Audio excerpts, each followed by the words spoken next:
I would get them to write these two words down. What do you see and feel? Mm-hmm. Right? So when you feel an emotion, what do you see and what do you feel? John Gray even talks about, and he wrote a great book called What You Feel You Can Heal. So Mm-hmm. the client typically is going to express those feelings. And we want to teach the coach how to acknowledge the expression of the feelings just by acknowledging what do they see and what are they feeling? What is that client feeling? Describe the feeling out loud.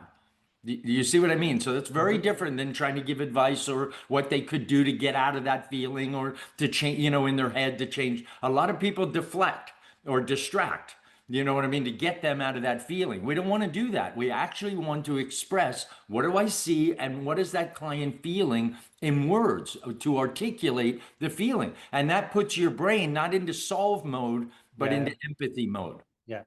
So I guess I could be, as a client, I could take that home now, and in every conversation, I could ask the person, instead of like, giving advice, I could ask, how do you feel?